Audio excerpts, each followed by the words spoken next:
ધોરણ 6 વિષય ગણિત એમાં આજે આપણે જોઈશું ચેપ્ટર 2 પૂર્ણ સંખ્યાઓ. પૂર્ણ સંખ્યાઓમાં પાર્ટ 2. આગળના પાર્ટમાં આપણે પૂર્ણ સંખ્યા કોને કહેવાય, બરાબર, પ્રાકૃતિક સંખ્યા કોને કહેવાય એ શીખી ગયા. પહેલાંની સંખ્યા અને પછીની સંખ્યા એટલે શું એ પણ આપણે શીખી ગયા, બરાબર. એના પરથી આજે આપણે દાખલા ગણવાના છીએ. તો સૌથી પહેલાં લઈશું સ્વાધ્યાય 2.1, બરાબર. સ્વાધ્યાય 2.1માં આપણો પ્રશ્ન એક છે કે 10,999ના પછીની તરત સંખ્યા જે આવતી હોય તેવી 3 પ્રાકૃતિક સંખ્યા લખો. હવે પ્રાકૃતિક સંખ્યા એટલે શું એ તો આપણને ખબર છે, બરાબર. માટે 10,999ના પછી તરત આવતી 3 પ્રાકૃતિક સંખ્યા લખો. 10,999. હવે તમને ખબર છે કે આપણે એના પછીની સંખ્યા લેવા માટે આપણે શું કરીશું? આગળના ચેપ્ટરમાં આપણે પહેલા ચેપ્ટરમાં શીખી ગયા છે, બરાબર. ચેપ્ટર 1માં આપણે શીખી ગયા છે કે શું કરીએ છીએ? +1 કરીએ છીએ. પછીની સંખ્યા એટલે કે એમાંથી એક ઉમેરીએ છીએ. તો +1 કરીશું તો આપણને પછીની તરત સંખ્યા મળશે, બરાબર. તો હવે જુઓ, 10,999માં +1 કરીએ, ધેટ મીન્સ કે 11,000. શું આવશે? 11,000, બરાબર. 999 + 1 ધેટ મીન્સ કે 11,000. હવે 11,000માં તમે +1 ફરીથી કરો, કારણ કે અહીંયા આપણને કેટલી સંખ્યા માંગી છે? 3, બરાબર. 10,999 + 1 એટલે એને આ પછીની સંખ્યા મળી 11,000. હવે 11,000માં +1 કરીશું તો ધેટ મીન્સ કે 11,001, બરાબર. 11,000 પછી +1 કરીશું તો 11,002, બરાબર. આ 3 એટલે કે 10,999ના પછીની આવતી તરત સંખ્યા 3 સંખ્યા છે જે પ્રાકૃતિક સંખ્યા છે, બરાબર. 3 સંખ્યા એ પ્રાકૃતિક સંખ્યા છે, બરાબર. મળી ગઈ આપણને. હવે આગળ જોઈશું. હવે આવે છે પ્રશ્ન 2. પ્રશ્ન 2માં તમને કીધું છે કે 1 લાખ, બરાબર. સોરી, આમાં આપણને શું આપે છે? 10,001. શું આપે છે? 10,001. 10,001ના પહેલા તરત આવતી ઋણ 3 પૂર્ણ સંખ્યા લખો. ફરીથી કહું છું, 10,001ના પહેલા તરત આવતી 3 પૂર્ણ સંખ્યાઓ લખો, બરાબર. પહેલા તરત આવતી એટલે કે પહેલાંની સંખ્યા છે એ બી કેટલી જોઈએ છે? 3 જોઈએ છે પૂર્ણ સંખ્યાઓ, બરાબર. તો 10,001ના પહેલાંની આપણે તરત સંખ્યાઓ લખીશું. તો પહેલાં કઈ આવશે? 10,000. એના પહેલાંની સંખ્યા જોઈશું તો કઈ આવશે? 9,999, બરાબર. 10,000 પહેલાંની સંખ્યા આવશે 9,999. 9,999 પહેલાંની સંખ્યા કઈ આવશે? 9,998. પડી ખબર? 10,001ના પહેલાંની સંખ્યા આવશે 10,000.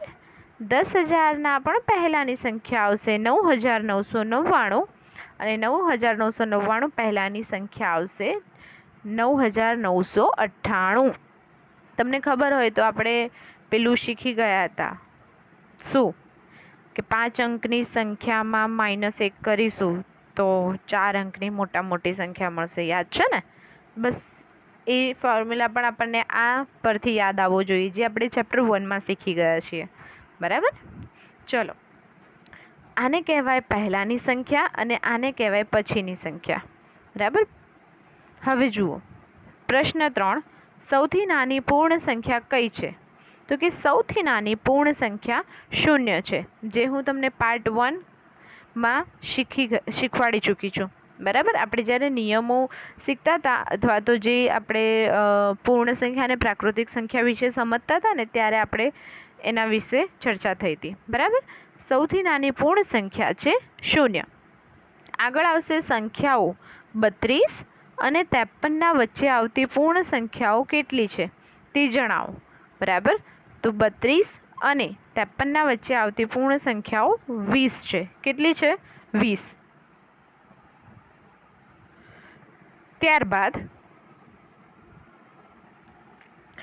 પાંચમો કે આજે આપણને સંખ્યા આપી છે ને, આ જે સંખ્યાઓ છે ને એ, બી અને સી, ડી, આ ટોટલ આપણી 4 અહીંયા આપણને સંખ્યા આપી છે, રકમ આપી છે. એના પછી આવતી તરતની જે સંખ્યા છે, એના તરત આવતી સંખ્યા હોય છે ને એ લખવાની, એના પછીની સંખ્યા, પહેલાંની નહીં પછીની. તો અહીંયા આપણને આપ્યું છે એવી રીતે, પહેલું આપણને આપ્યું છે 24,40,701, બરાબર. તો 24,40,701માં એના પછીની સંખ્યા શું આવશે? 701. તો એના પછી કઈ સંખ્યા આવશે? 702. તો આપણો જવાબ આવશે 24,40,702. એના પછી આવશે 1,01,99. બીજી રકમ છે આપણી જોડે 1,01,99. તો એના પછીની આવતી સંખ્યા આવશે 1,02,000. શું આવશે? 1,02,000. આગળ આવે છે 10,99,999, બરાબર. 999માં 1 પ્લસ કરીશું તો ઓટોમેટિક શું થઈ જશે? અહીંયા 11 લાખ. શું થઈ જશે? 11 લાખ. કારણ કે 11 લાખમાં ફક્ત એક જ સંખ્યા ખૂટે છે પછીની, બરાબર. તો 10,99,999માં પ્લસ 1 ઉમેરતા આપણો જવાબ આવશે 11,000. પડી ખબર? પછીની તરતની સંખ્યા એકડા આવડે ને એ પ્રમાણે જ છે, બરાબર. એકદમ સિમ્પલ છે પછી આવતી સંખ્યામાં, બરાબર. આગળ આવશે 23,45,670. 670 પછીની તરત સંખ્યા આવશે 23,45,671, બરાબર. 23,45,671, બરાબર. આ બધી કઈ સંખ્યા છે? પછી તરત આવતી પછીની સંખ્યા છે, બરાબર. તરત આવતી પછીની સંખ્યા છે. એના પછી આવે છે નીચે આપેલી સંખ્યાની તરત પહેલાંની સંખ્યા જણાવો, બરાબર. તો 94. તો 94 પહેલાં કઈ સંખ્યા આવે? એના આગળ, બરાબર. 94 પહેલાં કઈ સંખ્યા આવે? તો કે 93. તો 93 આવી ગયા. હવે આવે છે 10,000. તો 10,000 પહેલાંની સંખ્યા કઈ આવશે? 9,999. શું આવશે? 9,999. પડી ખબર? હવે આવે છે અહીંયા 2,08,090.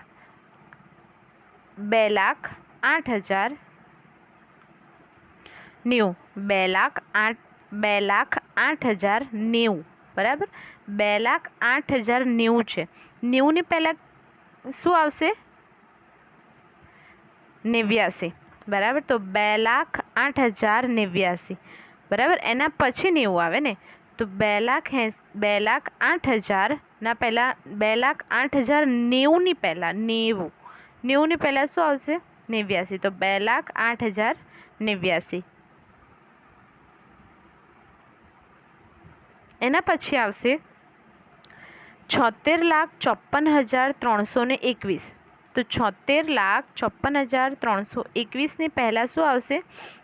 76,54,320 આવશે. શું આવશે? 76,54,320. પડી ખબર? એવી જ રીતે સાતમામાં કઈ રીતે આવશે?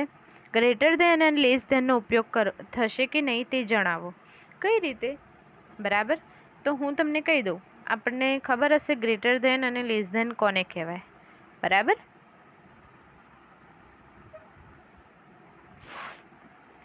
તો આ છે પહેલું, એ લેસ ધેન, બને અહીંયા છે એને શું કહેવાય? ગ્રેટર ધેન, બરાબર. તો જે મોટી સંખ્યા હોય ત્યાં તમને આપણા સિમ્પલ શબ્દમાં કહીએ તો કે આ જે 2 પાંખિયા છે ને એ મોટી સંખ્યા હોય ને ત્યાં જ આવે. પડી ખબર? પણ આપણે એને 2 પાંખિયા નહીં બોલવાનું, બરાબર. લેસ ધેન અને ગ્રેટર ધેન જ બોલવાનું. હવે જુઓ 530 અને 503. હવે આમાંથી કઈ સંખ્યા મોટી છે ને કઈ સંખ્યા નાની છે, બરાબર. એ આપણને શોર્ટમાં આપણને કહેવા માંગે છે. તો કે 503 એ 530ની ડાબી બાજુએ છે. 503 એ 530ની કઈ બાજુએ છે? ડાબી બાજુએ છે. એટલે અહીંયા કઈ રીતે આવશે? 530 ગ્રેટર ધેન 503. પડી ખબર? આગળ આવશે 370. આગળ આવશે 370 અને 307. તો 370ની ડાબી બાજુ 370ની ડાબી બાજુ 307 આવશે. આ કઈ રીતે છે તમને ખબર છે? સંખ્યા રેખામાં આપણે જોઈએ ને તો કે 1 2 3 4 5 6 જેવી રીતે ધન સંખ્યા આ બાજુ આવે. હવે 370ની ડાબી બાજુએ, કારણ કે પહેલાં શું આવે? 307 આવે, પછી 370 આવે ને. 307 308 309 310 એવી રીતે. તો 370ની ડાબી બાજુએ બરાબર 307 આવે. તો માટે અહીંયા આપણે કઈ રીતે લખીશું? 370 ગ્રેટર ધેન 307. આગળ આવશે 98,765 અને 56,789 બરાબર. હવે જુઓ, આમાં 98,765ની ડાબી બાજુ શું આવશે? 56,789. આની ડાબી બાજુએ આવશે 98,765ની ડાબી બાજુએ આવશે 56,789. માટે નાની સંખ્યા છે 56,000 વાળી અને 98,000 વાળી મોટી છે બરાબર. તો એ પ્રમાણે આપણે અહીંયા શું કરી નાખ્યું? Greater than. બરાબર.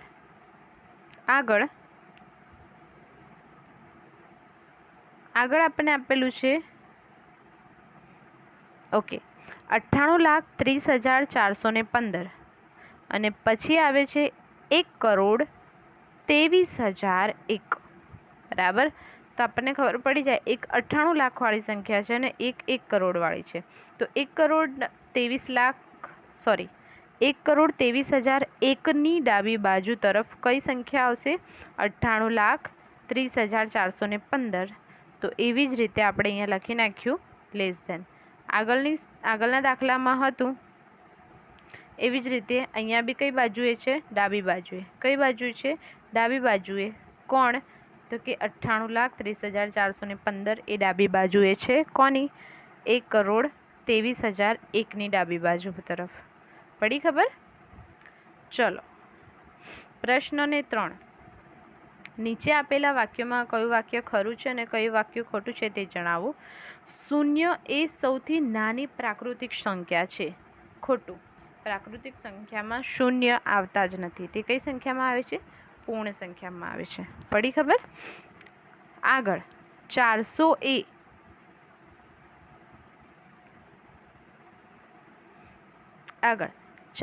એ સંખ્યા 399ના પહેલાં આવતી સંખ્યા છે. જો આવા બધા છે ને વાક્યો શાંતિથી વાંચવાના. આપણે 399 જોઈએ અને 400 જોઈએ એટલે સાચું પાડી દઈએ કે હા ભાઈ રાઈટ છે, બટ શાંતિથી વાંચો. એ શું કહેવા માંગે છે પહેલાં એ જુઓ. તો કે 400 જે સંખ્યા છે ને એ 399ના પહેલાં આવતી સંખ્યા છે. શું એ વાત સાચી છે? ના, ખોટી છે. 400 એ 399 પછી સંખ્યા આવે છે. 399 પછી 400 સંખ્યા આવે ને બરાબર. માટે આ વાક્ય શું છે? ખોટું છે. પડી ખબર? ત્રીજું, 0 એ સૌથી નાની પૂર્ણ સંખ્યા છે. તો કે સાચું. અહીંયા આપણે જોયું હતું ને બરાબર કે 0 એ સૌથી નાની પૂર્ણ સંખ્યા છે. તો કે સાચું. હવે આગળ જુઓ, 600 એ સંખ્યા 599ના પછી આવતી સંખ્યા છે. 600 એ 599ના પછી આવે છે. તો શું એ સાચું છે? હા. તો 599 પછી આવતી સંખ્યા કઈ છે? 600 જ છે. તો આ વિધાન સાચું છે. દરેક પ્રાકૃતિક સંખ્યા એ પૂર્ણ સંખ્યા છે. બરાબર, સાચું છે. કારણ કે પ્રાકૃતિક સંખ્યા 1થી સ્ટાર્ટ થાય છે. 1 2 3 4 5 6 એમ અનંત સુધી છે. એ જેટલી પણ પ્રાકૃતિક સંખ્યા છે એ બધી પૂર્ણ સંખ્યામાં એનો સમાવેશ થાય છે. તો દરેક પ્રાકૃતિક સંખ્યા એ પૂર્ણ સંખ્યા છે. તો કે સાચું. આગળ, દરેક પૂર્ણ સંખ્યા એ પ્રાકૃતિક સંખ્યા છે. દરેક પૂર્ણ સંખ્યા એ પ્રાકૃતિક સંખ્યા છે. ખોટું. કારણ કે પૂર્ણ સંખ્યામાં શૂન્યનો સમાવેશ થાય છે, જ્યારે પ્રાકૃતિક સંખ્યામાં શૂન્યનો સમાવેશ થતો નથી. પડી ખબર? આગળ, 2 અંકોની પૂર્ણ સંખ્યાની પહેલાં આવતી સંખ્યા 1 અંક ન હોઈ શકે. ખોટું. બરાબર. 2 અંકોની પૂર્ણ સંખ્યાની એના પહેલાં જે સંખ્યા હશે ને એ 1 અંકની ન હોઈ શકે. બરાબર. દાખલા તરીકે તમે કહીએ તો કે અહીંયા શું કીધું છે? પૂર્ણ સંખ્યાની પહેલાં આવતી સંખ્યા. પૂર્ણ સંખ્યા આપણને ખબર છે 2 3 4 5 6 7, આમ આપણે જોઈએ તો અનંત સુધી છે પૂર્ણ સંખ્યાઓ. તો આ વિધાન આપણને લોજિકલી જોવા જઈએ તો કે ખોટું છે. આગળ આવશે 1 એ સૌથી નાની પૂર્ણ સંખ્યા છે. 1 એ સૌથી નાની પૂર્ણ સંખ્યા છે, ખોટું. 0 એ સૌથી નાની પૂર્ણ સંખ્યા છે, હમણાં જ જોયું, બરાબર. 0 એ સૌથી નાની પૂર્ણ સંખ્યા છે. પ્રાકૃતિક સંખ્યા 1ની પહેલાં આવતી સંખ્યા કોઈ નથી, એટલે મીન્સ આ પહેલાં આવતી કોઈ સંખ્યા નથી, તો કે સાચું. સૌથી નાની સંખ્યા પ્રાકૃતિકમાં 1 જ છે, બરાબર. એના પહેલાં કોઈ પણ સંખ્યા નથી આવતી. પૂર્ણ સંખ્યા એ 1ની પાસે તેની પહેલાં આવતી સંખ્યા કોઈ નથી, એ ખોટું છે, બરાબર. 1ની પાસે તેની પહેલાં આવતી સંખ્યા કોઈ નથી. પૂર્ણ સંખ્યા આપણે 0થી આપણે જોઈએ છે, બરાબર. માટે આ વિધાન ખોટું છે. પૂર્ણ સંખ્યા 13 એ સંખ્યાઓ 11 અને 12 વચ્ચે આવે છે. 11 અને 12ના વચ્ચે આવે છે, તો કે આ વિધાન ખોટું છે કે પૂર્ણ સંખ્યા 13 એ 11 અને 12ના વચ્ચે આવે છે, તો કે આ વિધાન ખોટું છે. આગળ જોઈએ, પૂર્ણ સંખ્યા 0 પાસે તેના પહેલાં આવતી કોઈ સંખ્યા નથી. પૂર્ણ સંખ્યા 0 પાસે તેના પહેલાં આવતી કોઈ સંખ્યા નથી, સાચું. પૂર્ણ સંખ્યા એ 0થી સ્ટાર્ટ થાય છે, બરાબર. તો 0 પાસે તેના પહેલાં આવતી કોઈ સંખ્યા નથી. આગળ 2 અંકોની સંખ્યા તરત પછી આવતી સંખ્યા હંમેશા 2 અંકની જ હોય છે. 2 અંકોની સંખ્યા પછી આવતી સંખ્યા હંમેશા 2 અંકની ના હોય. 2 અંકની હોય જ નહીં, એવું જરૂરી નથી કે 2 અંકની જ હોય, બરાબર. તો એમાં શું આવશે? ખોટું. પડી ખબર? અહીંયા શું કીધું છે? 2 અંકો સંખ્યા પછી આવતી સંખ્યા હંમેશા 2 અંકની જ હોય. એવું જરૂરી નથી કે 2 અંકની જ હોય. હા, ચલો 12 પછી 13 આવે, 13 પછી 14 આવે, હા એ છે, બટ હંમેશા જરૂરી નથી. આ જે શબ્દ વાપર્યો છે એના પર ભાર મૂક્યો છે, માટે આપણે એ શબ્દને બી નોટિસ કરવાનો છે. પડી ખબર? આપણે દાખલા તરીકે 2 અંક ના, 12 પછી 13 આવે, નોર્મલી બધી સંખ્યા 2 સંખ્યા પછી, પણ 99 પછી 100 જે 3 અંકની થઈ ગઈ છે, માટે તે 3 અંકની પણ હોઈ શકે. હંમેશા 2 અંકની હોય એ જરૂરી નથી, બરાબર. માટે લાસ્ટ વિધાન જે હંમેશા શબ્દને કારણે આપણે તે ખોટું પાડીશું. આવી જ રીતે અહીંયા થયું હતું કે 2 અંકોની પૂર્ણ સંખ્યાની પહેલાં આવતી સંખ્યા 1 અંકની ના હોઈ શકે, તો કે ખોટું. કેમ ના હોઈ શકે? હોઈ શકે. 10ના પહેલાં 9 આવે છે, તો એ 10ના પહેલાં 2 અંકની છે, બરાબર. 10 એ 2 અંકની છે, અને એના પહેલાં કઈ સંખ્યા આવે છે? તો કે 9, તો એ 1 અંકની પૂર્ણ સંખ્યા છે, બરાબર. તો આ વિધાન ખોટું એ પરથી પડે છે. પડી ખબર? વિધાન સાચા છે કે ખોટા એ કઈ રીતે ધ્યાનમાં રાખવાનું? એક વર્ડ આમાં લેવાનો. દાખલા તરીકે આમાં હંમેશા, બરાબર. હવે 1 અંકની ન હોઈ શકે, બરાબર. આ જે વર્ડ છે બધા, એ બધા આપણે એને ધ્યાનમાં લેવાના. ઓકે, આ થયા આપણા વિધાન. અહીંયા આપણું 2.1 પૂરું થાય છે.